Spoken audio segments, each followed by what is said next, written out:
had a stone thrown at me, right? Okay. So can confirm what the existence of another species or being in an area, right? And so we got to ask, was it black or white? I didn't know, but I know the object was thrown at me, right? So you got to ask yourself, DJ Dave and Perita and Harry J. Race, okay, because you're the bullies. Did you know of an existing species that you bullied to death with Joe? Because Perlita takes on the personality of another boy, all right? Did you guys steal something maybe, and that's the argument? And then we also got to ask, were there people, human beings in two states that knew the existence, that were sympathetic to you guys' needs, but you bullied them or killed their families or stole something from them, David, professing that it belonged to you and it never did? Is that maybe the reason why you guys are having a problem rebuilding something? Because it never belonged to you guys in the first place and you keep trying to build it? See, did Charles Ellery bully people or certain species in the place that he didn't know anything about, trying to claim to be them? Is this why the president is making fun of you guys? Because they know it exists, but you guys can't get along to fix it, and that's where the spray paint and all this stuff goes along. Because David, you're trying to be famous for something, but for something that never really belonged to you, because you stole it, right, and killed people over it, and blame people who tried to help you.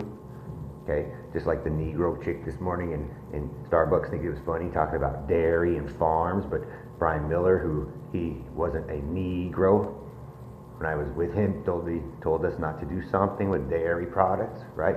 Well, the Negroes are using them and making people sick on purpose. Huh? Because Brian Nelson Miller wasn't a Negro, guys. Just like I'm not. You're helping prove that I never really was a Negro, but guess what? Harry J. Race wants to be famous, and then they construct something to make something look a certain way, right? While he prepares his court battle. See how I can prove that he was probably a sexual offender who erased data, who maybe he was the one who was bullying Ellery, or the other way around, which means you're cult leaders who are controlling children, and how it leads to something that you guys stole that never belonged to you, and that's where the argument comes from.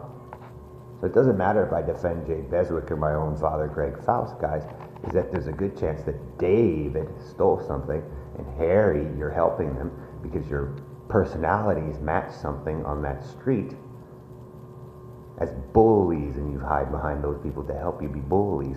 See, Harry, I don't care if you win your battle and you even win the court battle, because in the end, even if Joe wins his court battle, in the end, you're still going to be known as fakes, because you guys destroyed everybody to get what you wanted in defense of the boy who stole anyway.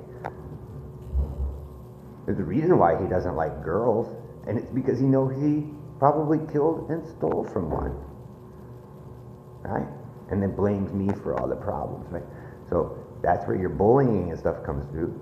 So David, if you guys get settled down and you have some sympathy for the people that you think are so stupid in an area that actually know about what's going on, you might get a different change in attitude. You see, I now know where the poking ass and all that stuff and that nasty shit you guys do that Perlita and them use that they think is so funny, which isn't funny, which might be that's why her own people are mocking her, because they know that she's sold out, and maybe that she's a fake with her friend Jessica, who's a fake, right? And only Joe and Ellery defend it because they were fakes, or they destroyed the chemistry and the biology needed to fix it, while one ran up there trying to be like super god of the earth, which makes him a fake because he left his people behind here to suffer.